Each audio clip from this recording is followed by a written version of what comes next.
Welcome and namaste. My name is Dena Jensen, and this is Sun and Moon's YouTube channel. Today, I'd like to share a practice that is a continuation of two other practices that I have shared. Love your low back. And this is part 3 of 4 parts. So we're making our way through the whole study. There was a low back study done at the Boston Medical Center, and they had 320 participants. And they were trying to see how effective yoga could be compared to physical therapy and just general education for the low back. And the results were really promising. The study was done in 2017. I'm sure there have been other studies since then, but this study, what was nice about it is they shared everything about it, including a teacher's guide and a participant's guide. So anybody who's interested can go back. I'll definitely put all the links in the show notes for you. And so that makes it just for anybody so that anybody can have access to the materials. And I just thought, well, it would be probably lovely for a yoga teacher to kind of take you through the materials, and then you can look back on it and get deeper on your own. So they divided the practice into what they call segments. There are 4 different segments. We're on the 3rd segment. And each segment, they had the participants practice for 4 weeks, 3 weeks, because I believe it was a full 12-week study. So just know if you're somebody that's coming to this video and you're having that low back pain, it's kind of non-specific. This is not low back pain that involves the discs, the herniated disc issues or bulging discs or anything like that. It's kind of this undiagnosed, my low back just hurts me, that so many people have. So you start at the beginning, which is the first segment for 3 weeks, and it's all very gentle. And then the second segment adds on a little bit. It's still very gentle. And even this week, this segment, the 3rd segment is still very, very gentle. Because we need to be gentle with the back when we're having discomfort. It does add on just a little bit this segment, not a whole lot. And the study provides the guide of warm-ups that they call warm-ups. And then in the middle part of the practice, they call it yoga postures. And at the end, it's cool down. And I often think of my yoga practice as a story with a beginning, middle, and end. And depending on how much time I have, I might have longer beginning, middles, and ends, or shorter. Just, I adjust. So you will need a few things if you have them, a couple of blankets, maybe even some pillows, because gentle yoga tends to use a lot of props. Some kind of strap, and that can be anything that is like fabric. So you want it to sort of have a sturdy fabric versus a TheraBand, like a bathrobe belt or just a regular old belt, a scarf. I've seen people use articles of clothing. And then also perhaps a chair. Since everybody is at home, you may just be able to grab a living room chair or something like that, or dining room chair. I have a folding chair that I'll be using. Okay, so I think that's mostly the logistics, the infrastructure that you'll need. The philosophy, the mindset is very important. So in the study, it starts teaching you about non-harming and truthfulness, which we talked about in part 1. We always practice non-harming. We turn away from any harm and towards love and acceptance in the yoga room with truthfulness. So we pay attention to what our body has to say to us, and we accept it. The second video talked a lot about that acceptance component, that focusing on all the wonderful things that your body can do. So yes, you may have pain somewhere, whether it's in the mind, the body, or the spirit. And you also have a lot of things that you can do and can find probably some joy and gratitude. And then today's emphasis for philosophy is to focus on willpower and discipline.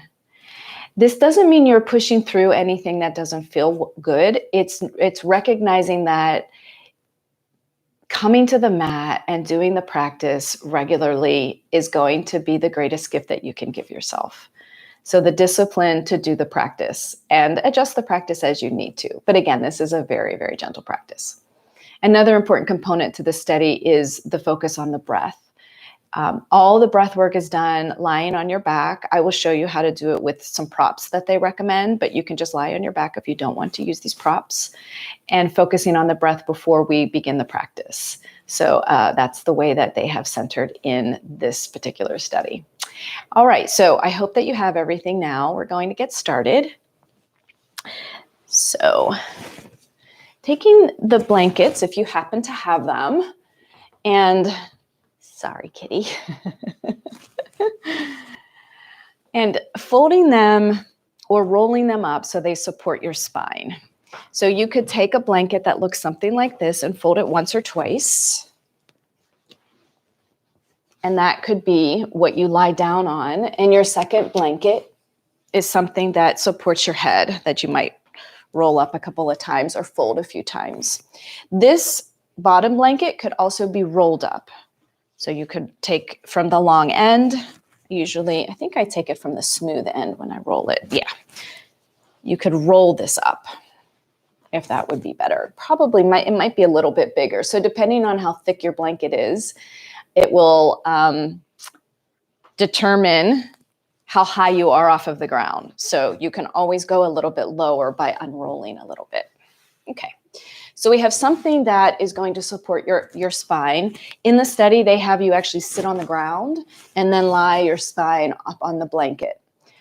When I teach this, I have people sit on the blanket. So I want you to just try both and see what you like. Do you like to sit on the blanket and roll back with your knees bent, your arms out to the side? Or do you like to sit on the ground and then lie back? So determine which you like. And then go ahead and settle in.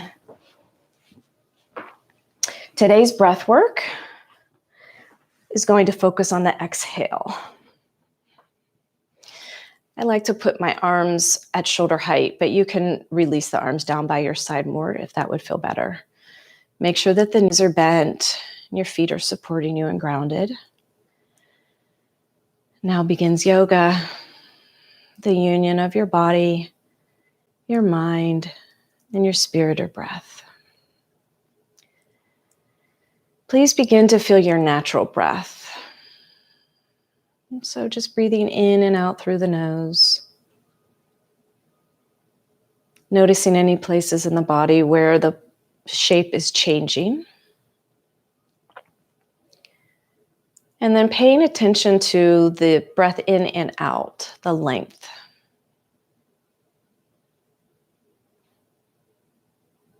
On your next breath out, can you breathe out just a little bit more?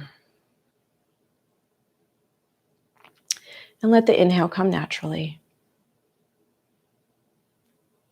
Take a natural exhale and inhale. Whenever your next exhale comes, again, can you just push the breath out just a little bit more? Don't overdo it. Just try to empty the lungs a little bit more. Let the inhale come. And you're welcome to count if you'd like, if you'd rather see how long is my exhale and then add on a count, or just feel it.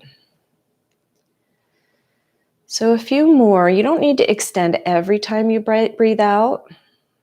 Just let it be a little bit longer than what you might do if you weren't paying attention.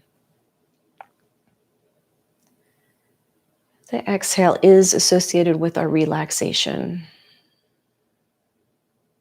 Let's do two more.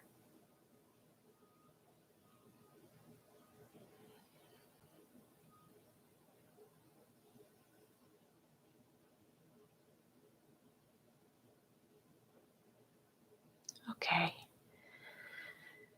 So finish up on your exhale and then please come off of your props. I like to just roll off of the blankets, come to the side, lift yourself up, and then we'll remove the blankets for now. You might need them as we get into at least one kneeling posture today.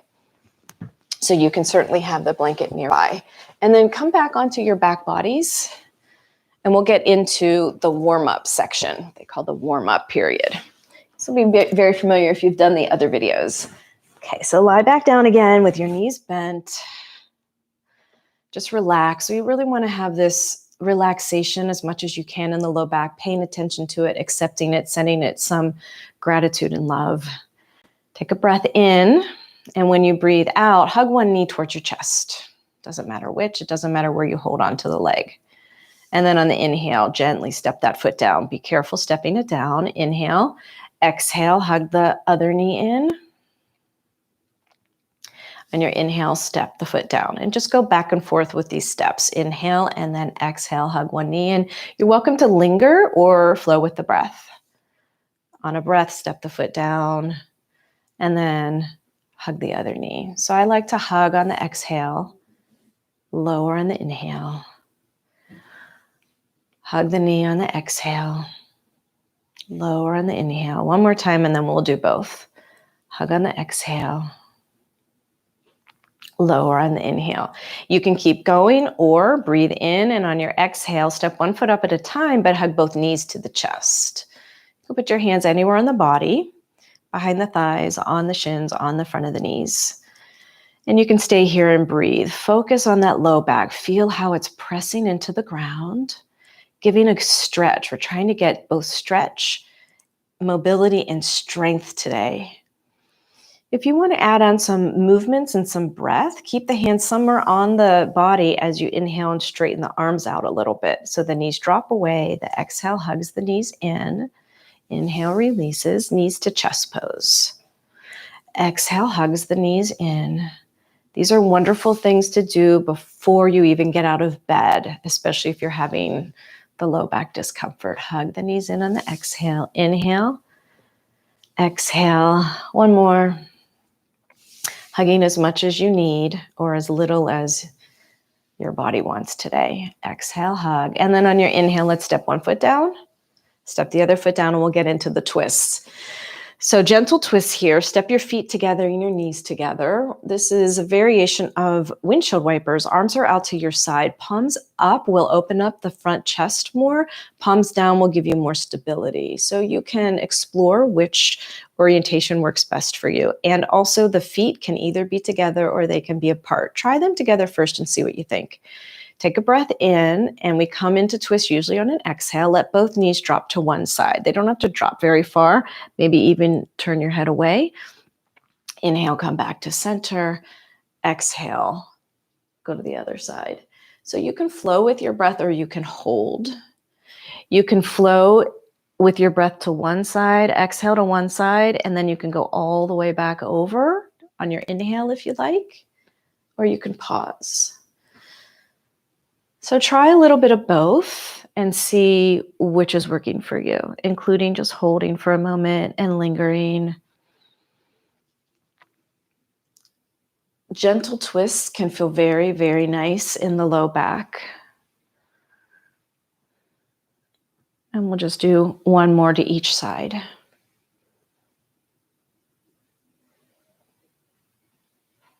If you remember which side you started on, go to the opposite side and come on back. Okay, so we're going to come up now to the kneeling. This is, I think, one of the new postures for this week. You can lift an arm overhead or just roll over to your side and then push into the ground with your hand and walk yourself up. Here's where you might want your blanket. So we won't be here for very long. And if you're on a carpet or something, you might not need anything. You could also just roll up your mat in some way to support your legs. So we will be doing table balance, or sometimes it's called the bird dog. There's a lot of different names for it, but watch the way that the study has you do it. So we'll begin in your tabletop pose with your wrists underneath your shoulders. And I like to gently spread my fingers out to distribute the weight, ground through the fingertips, ground through your roots of your fingers, put your knees underneath your hips with your knees hip distance apart. Okay, so you gently push into the ground. You don't need to round anything. There's no cat-cows in this part of the study, but you're welcome to add that in if you want. Simply reach one leg back behind you and curl the toes under so you're on the toe mounds. And we stay here with a strong back leg, engaged front body. So pull the front body towards the back body so you have good support. If you learn how to do that, that can really support your low back. And we breathe here for a few breaths. If this is getting really hard on your wrist, come up on fists with a thumb pointed straight forward, or you could come down onto forearms. You could clasp your hands, interlace the fingers. So any of those. And then let's come back to tabletop, and we'll do the other side. So get your grounding through the hands and the weight distribution. That will help you, especially if you ground through the L of your finger, the index pad, thumb pad. Reach the other leg out behind you, curl the toes under, and we're not going anywhere. If you practice yoga and you know a lot of this and you're not having low back issues, you can, of course, do any variation. You're at your home. But for the study, this is what the pose is. And holding here, again, feeling that front body lift towards the back body. When you get that feeling, breathing into the ribs can be really nice. Okay, so let's come out of that, and you might need to circle out your wrists for a moment. Okay, so let's go into the child's pose. Child's pose can take a little while for a lot of bodies. If you know child's pose, you're welcome to go into it. So we're already maybe on a blanket, which can be nice. Sometimes I let my feet hang off of the blanket while everything else is on the blanket. I like to have my thighs supporting my ribs in some way, so I really get that C curve because we're trying to stretch the low back here. But some people, depending on what's going on in the front body, you might need to widen your knees a little bit more. If anything feels uncomfortable in the knees, you can slide another blanket or pillows or something between your thighs and your calves. So let's come into the child's pose. Sit back, place your head down, and in the study, they have you reaching your arms forward. Let's focus on that tailbone dropping and the low back stretching. If you can find your breath into the back body, try to breathe into that back body to release any tension and any holding.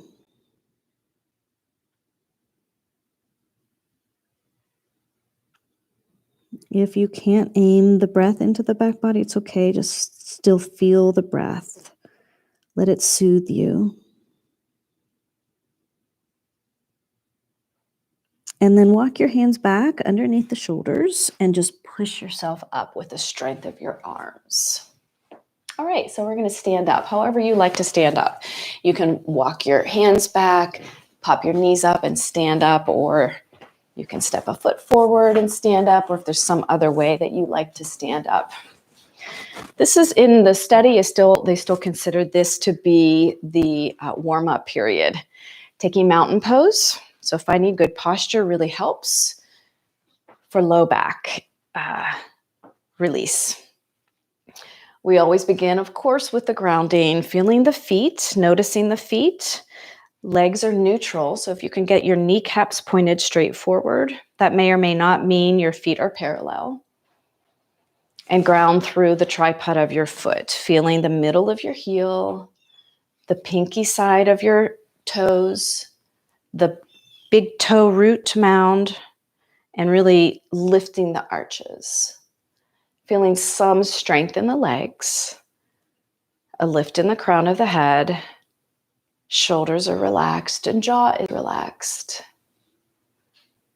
And just notice in the low back, if there's tension, do you need to release the tailbone down a little bit? Is it way out? That's pretty typical with yoga people. So you might need to do that. Or if the tailbone's really tucked and hips are forward, you may need to release that a little bit. We want to get the hip bones, the pelvis neutral. So that's something to explore on your own. Always, always exploring self-study. And hands in front of your heart. Let's take just a couple of breaths with strong legs, lifted crown, smooth breathing, relaxation in the mind.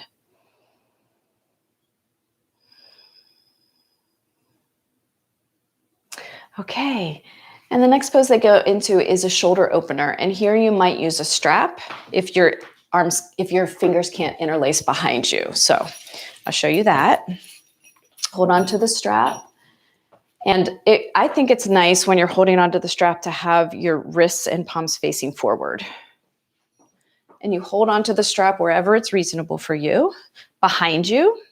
Shoulders relax down away from your ears, and gently pull the strap, pull on the strap. So pull your hands apart a little bit and squeeze the shoulder blades together.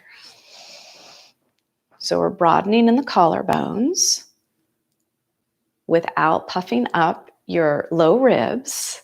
So again, that mountain legs with some support in the front body towards the back body. All right, you can release at any time, or maybe if you want to try to lift the arms away from the body, if that hurts anywhere in the shoulders, don't do that. And then let's release. So next pose, you'll need the strap later at the cool down. So this pose is the last part of what the study considers the warm up. So we'll stand in your mountain pose, stand in your legs, stand through your feet, lift through the crown, good alignment in the spine, and adding on the crescent pose. So arms to your side, start with your palms forward, and then on your inhale, let's lift both arms, palms up and overhead. And now place your palms to face forward. Hold on to your right wrist with the left hand. Inhale and pull that arm up, and exhale as you slightly lean over. So you decide how much you want to lean over towards the left. Ground into both legs. Inhale, come back up. Release and do the other side. This is a nice breath up, in as you reach up, and then the exhale pulls you over. Keep grounded into both legs. And then inhale, come back up. And let's come down the midline with your hands straight into your heart. Okay. So now middle section, or what they would call yoga postures. Chair poses first, and they do this just a little bit differently than how I normally do it. And I believe the reason is to have more of a stretch in the low back, so you won't quite squat as much as you might normally in chair. It starts in mountain pose. So feet are still hip distance, kneecaps are pointed forward. Arms can be on the hips, or they can release to shoulder height. Take a nice breath in, and then exhale. Bend the knees, shift the hips back a little bit, but keep your tailbone tucked. So you're long and stretching through that low back area. Hold one more breath, and let's stand up. Let's do it one more time. So when I do that and the tailbone is down and my front hip points are lifted up, I do feel a little bit of pulling in of the belly, the low belly automatically, which is supportive for the low back. Inhale, arms to shoulder height. Exhale, bend the knees, shift the hips back a little bit, but keep that tailbone tucked. Front hip points are lifted up. Maybe the low belly's a little engaged, getting a good stretch. I feel a pretty good stretch actually through my low back. So this particular chair pose just has, I think, a different purpose. Okay, and then stand up. All right, so if you have a wall, they use the wall as a prop, doing the downward facing dog. You could also do this on a chair. You could do, like, I have a bench here and I could put my hands on the bench instead. But if you happen to have a wall that doesn't have furniture, let's go in front of the wall. So stand with your feet at least hip distance, and they can get wider as needed. You put your hands on the wall, shoulder height distance apart or wider. You can experiment in your body, and step the hands up the wall a little bit so you're a little higher than shoulder height. Keep the fingers spread from each other. You could come up to fingertips if it starts to hurt your wrists. And then you'll probably need to step back a little bit, and everybody just has to explore it on your own. So you step back, and then you bend at those hip creases and you push the hips back. Press into the wall as you keep pushing the hips back. And put your head right into the upper arm, in between the upper arms. Bend the knees if you need to.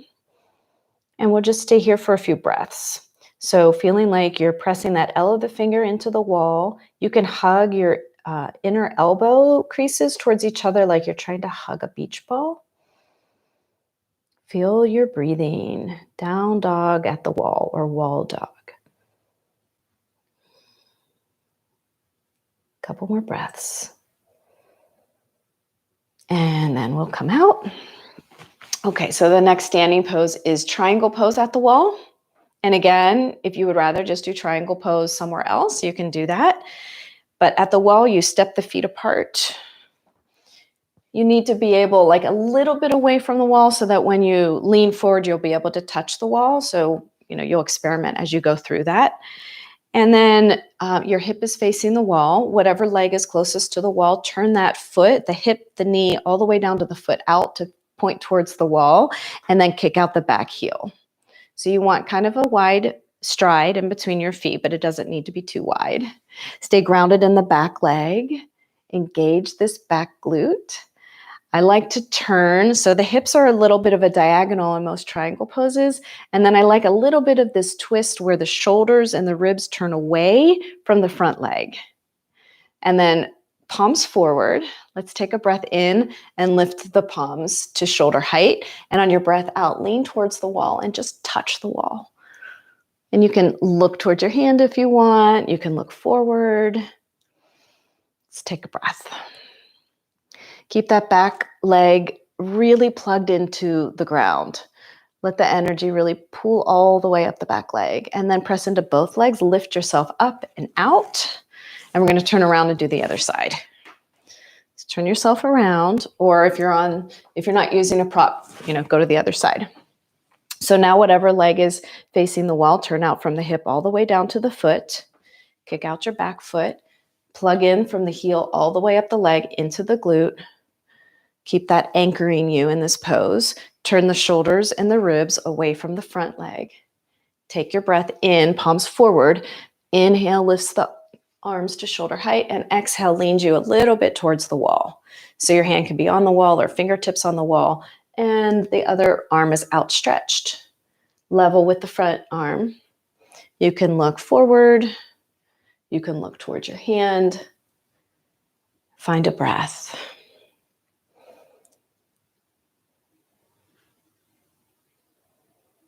And then step into the feet, lift yourself up and out, parallel your feet, and then walk your feet together. Okay, so the last pose that is on the wall is a forward bend. And this is like a little bit like the pyramid pose. You could do this with a chair, you could do this with blocks, you could do this with your hands on the floor. We'll begin facing the wall this time with your feet hip distance apart. And that's really important to keep your feet in this pose hip distance.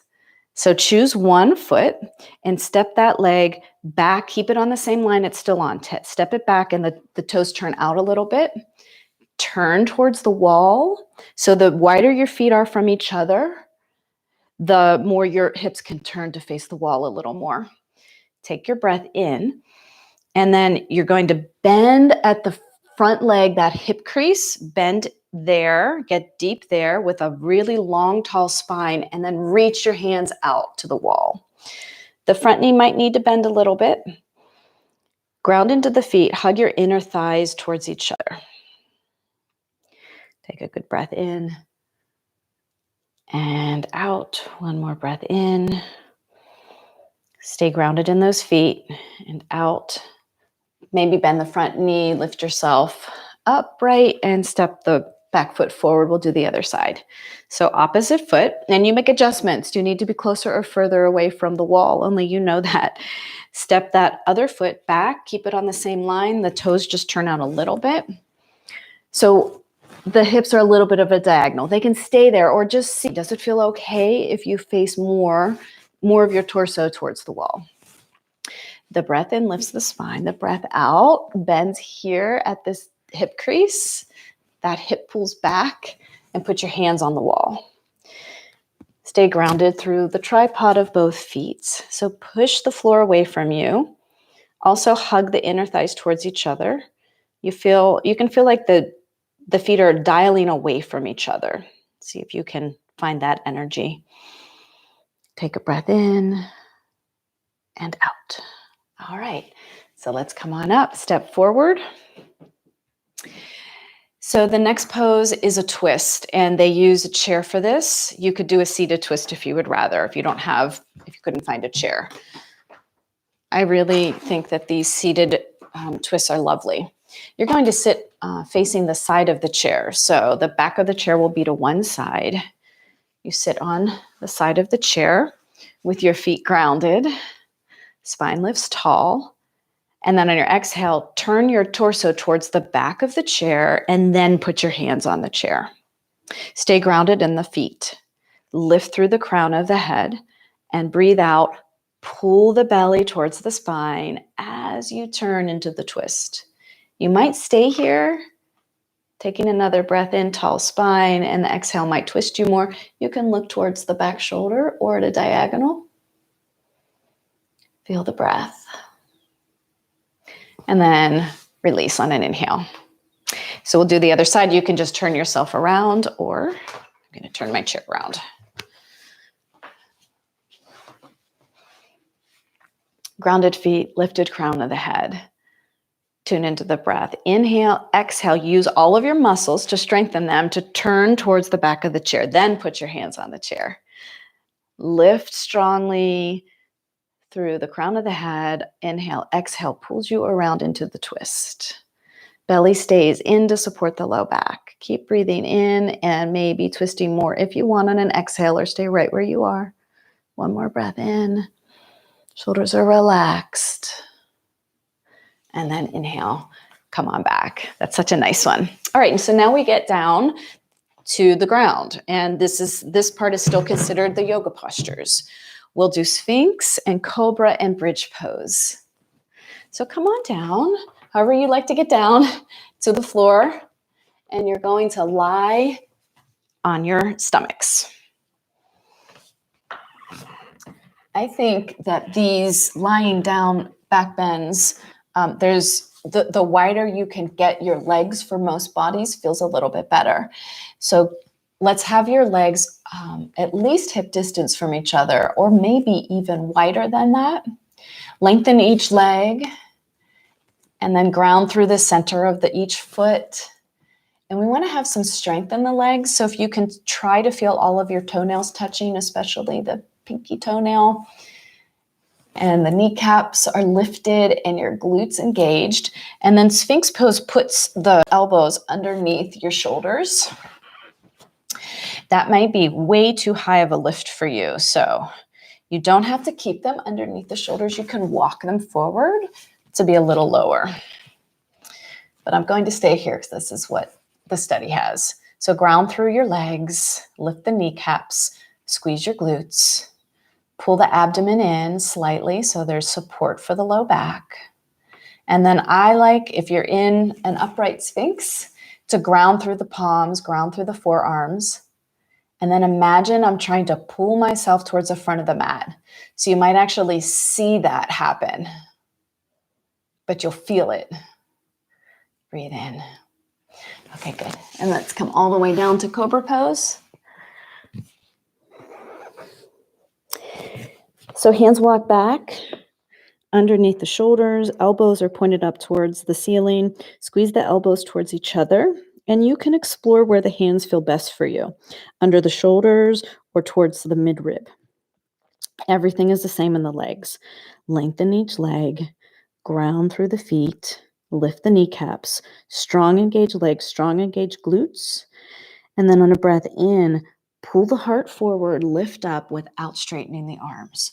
So you're using the strength of your back to lift the navel away, the heart away from the navel. Look down your nose. And here, my hands press into the mat, and I like to pull back with my hands. So like I'm trying to slide forward on my mat to open up the collarbones. And then release. Good. So this is all strengthening your back. If you need to do something in between, you're welcome to do some things in between. But in the study, they go from one to the other. And then let's just roll over and come onto your back for bridge.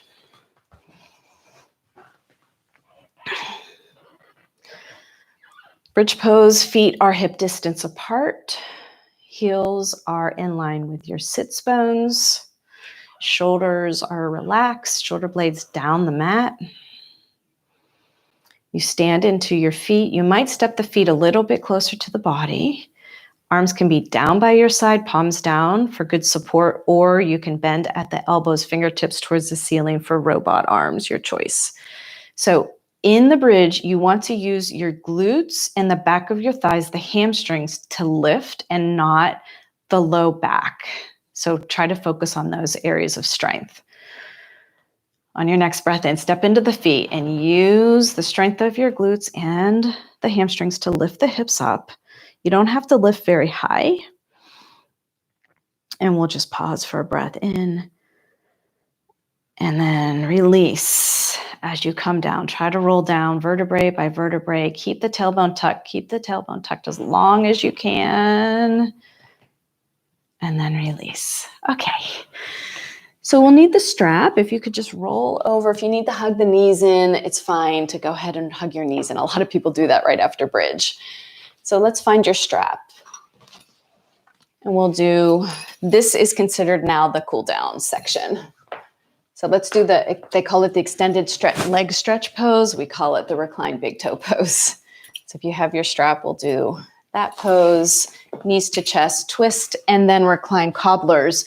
Recline cobblers, you might want a couple of pillows. So here are a few of my pillows that I will have nearby.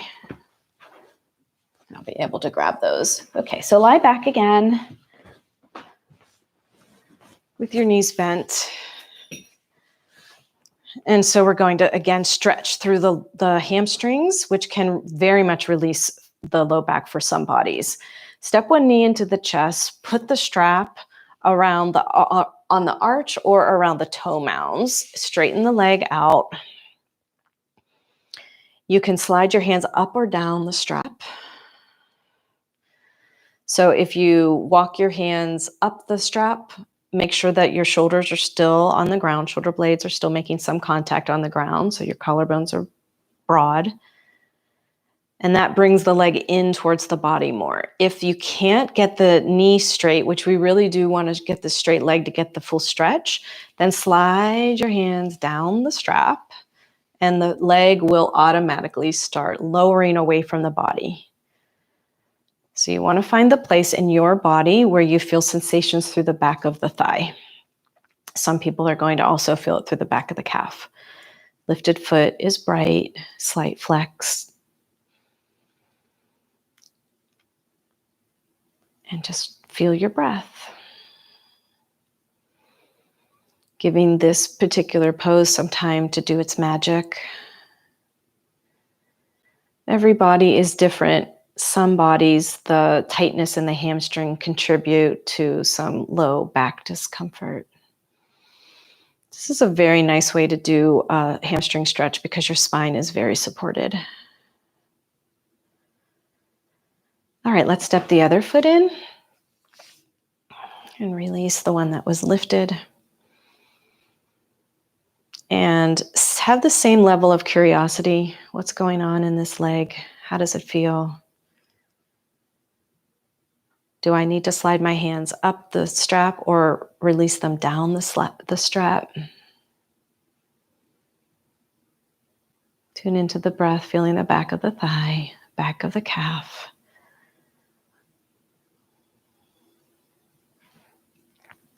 Jaw is released. Soft expression on the face. Okay, so let's step out of that and come to knees to chest. You could go back and forth doing one knee if you'd like that at the beginning, or both knees come in. Give yourself a good hug. So here we are where we began. Feeling this shape. How is the back now? How are things feeling? If you want to add any movement and breath, you can, or just hold it. I like to just, as I get close to the end of the practice, I like to hold my poses a little bit more. All right. And then your last pose can be some pelvic tilts if you don't like lying down cobblers, or you could keep hugging your knees in, or get those supports if you're using them. And bring the soles of the feet together as you open the knees wide, arms out to your side.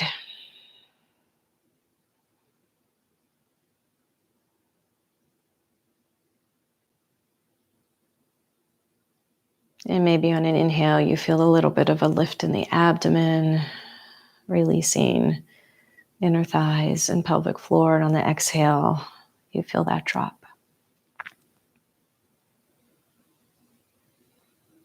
Inhaling and exhaling.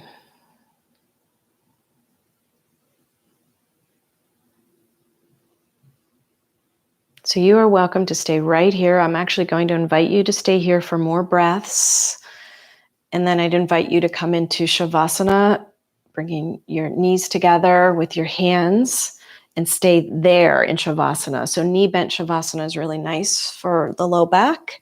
I'm going to roll over and come up. If you need to finish your practice, then go ahead and roll over and come up. But if not, please stay, because that relaxation is such an important part of the healing process in yoga and loving your back.